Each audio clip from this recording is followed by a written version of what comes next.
د چا پروا نه ساتله په پوهنتون کې به پروګرام و په اکیډمي ادبیات کې به پروګرام و که په لوی لوی پر سیمینارونه به و چې دا به خپل شعرو ویل د قرآن پاک د آیات نه وکړه. وایي داسې هېڅوک نشته چې خپل ځان سره دنیا وړي. هر سړی خپل ځان سره سزا وړي، جزا وړي او په خپل کام باندې د ماینتوب نتیجه چې نن موږ دلته کې ولاړ یو. نامتو شاعر ادیب ماهر تعلیم اسرار الرحمن اسرار د تورو نن یعنی د 9 په ورځ د فروری په 13 کال 2015 مردان تورو کې وفات شو او هم نن ماسپخین 2:30 بجې په تورو کلی کې جنازه وکړې شو. د جنازې نه پس مردان تورو خاو مقبره کې خاورو ته اوسپارل شو. د هغه په جنازه کې د ادب، ثقافت، صحافت، وکالت، سیاست، تعلیم او داسې نورو مدونو نامتو سټو مقامی خلکو او د خدای بخلی خپلوانو په ګڼ شمیر کې ګډون وکړ. خدای بخلی اسرار د تورو د سپتمبر په 15 نیټه کال 1941 کې د مردان تاریخي کلی تورو نامتو عالم فاضل او خدای خدمتگار مشر مولانا محمد عنایت الله کرا سترګې غړولې. تعلیمی قابلیت MA اردو، پښتو آنرز او B.Ed. د خدای بخلی اسرار د تورو چاپ کتابونه امام اعظم، د ماشومانو د پاره نظمونه زما کتاب، د هرمنو سفر، د قرآن پاک د آیتونو شمیره، ادبی هڅې، یو ژوندې تصویر، د کابل سفر، شیری مجموعه لالازار د پرخرونو، ختم المرسلین، ناتیه کلامونه. د دینه علاوه خدای بخلی اسرار د تورو ګڼ شمیر مضمونونه، تفسیری، تکلونه او خاکي لیکلي او مختلفو اخبارونو رسالو کې چاپ دي. هغه د نامتو شاعر ادیب او د پښتو ادبي سوسایټي اسلام آباد بانی مشر محترم ممر شفق سے مشر رور، د پښتو ادبي سوسایټي اسلام آباد پخوانی سیکریټری جنرال نذیر الحق کریم ماما او د ډاکټر سید حامد علي شاه، ډاکټر سید راشد علي او شاه سعود پلارو. ځان سره دنیا وړي، هر سړی خپل ځان سره سزا وړي، جزا وړي. هلته خو په قبر کې تېرېږي، رڼا نشته. هلته د دنیا نه خلک ځان سره رڼا وړي. نو زما ورور چې په 65 کې په کالج کې زما کلاس فیلو و، زما ورور و، زما نږدې ورور و. هلته هم شپه ورځ یو ځای ګرځېدو. د هغې کالج نه پت چې راغلي یو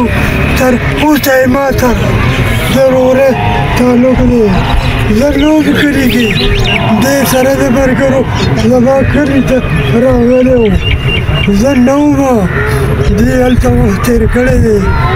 او ما ته یې د کتابونو پټ پرېښی دی. ده چې وړو لکم کتاب لیکلی دی، په هغې کې چې کوم د رڼا هغې ته ورکړې ده، عام یې هم خپلو بچو ورکړو. دی بچو دا وګورئ، دا زده کوئ. دغه شان چې مې د د شاعرۍ هغه کتاب وکوته، نو زما یې بیا شوق را تازه کړ چې یاره ما له هم داسې لیکل پکار وو. ما ونه کړو. نو یار وړو ده خو ځان سره په پنډونو رڼا ووړه. دی خو منور تللی دی، موږ ته هم د نور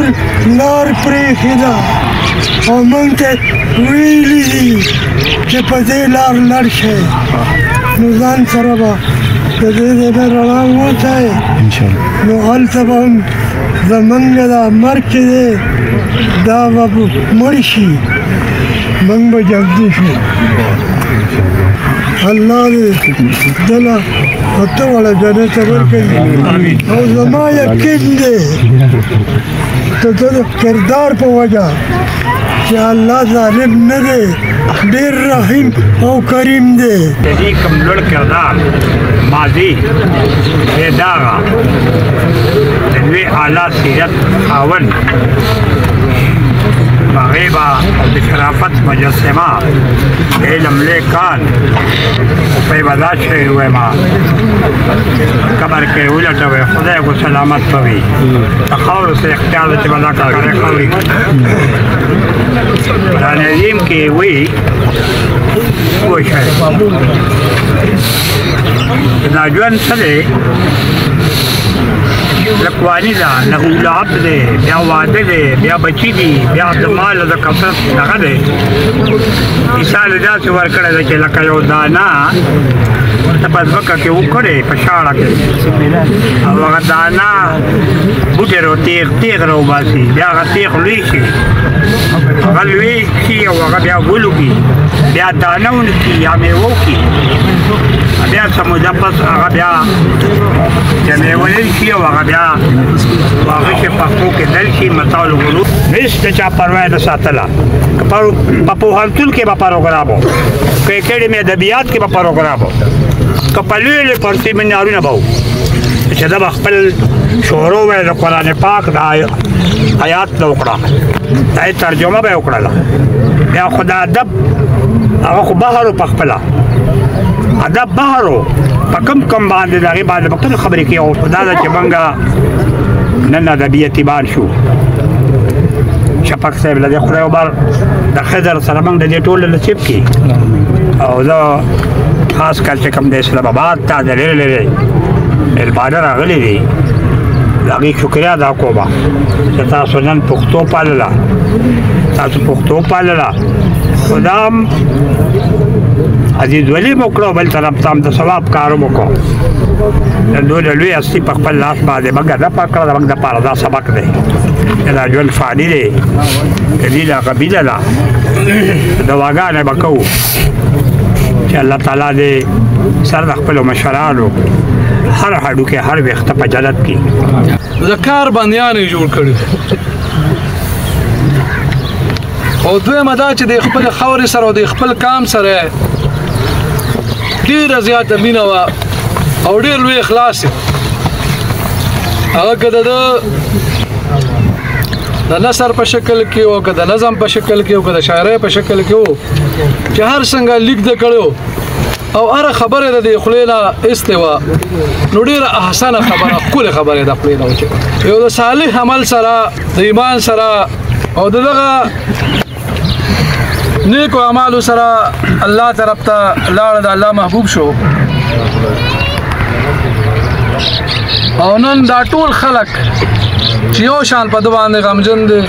او ټولو ته دا یو ډېر لوی دروند غم دی نو دا د دغه نیکو اعمالو د صالح اعمالو د یو کلک ایمان او د خلکو سره د ښېګړو نتیجه وه او په خپل کام باندې د مینتوب نتیجه چې نن موږ دلته کې ولاړ یو د دې بابا هم او نیکونو یې هم علمي او دیني ډېر زیات خدمات ورکړي دي د دې وطن او د دې خاورې د ازادۍ لپاره هم ډېرې قربانۍ ورکړي دي سختۍ یې تېرې کړي دي جیلونه یې تېر کړي دي او د یو حلالي بچي په شکل کې د خپلو مشرانو په هغه لار باندې روانو چې هغې ورته کومه لار پرېښې وه او نن د ده بچي هم هغه شانتې په هغه لار باندې لګیا دي نن به شفق صاحب هم ډېر خفه وي او نن به زمونږ دا ټول وروڼه د دې بچي هم ډېر خفه وي مونږ ته هم ټولو ته هم هغه شان خفګان دی او مونږ هغه شان په دې غم کې پوره شریک یو او د الله تعالی هم دعا ده چې الله تعالی ستا یو نیک انسان ستا طرف ته درغلی دی یا الله تعالی ته په دا قبر د جنت د باغچو نه باغچه وګرځې او یا الله تعالی ته جنت الفردوس کې اعلی مقام ورکړي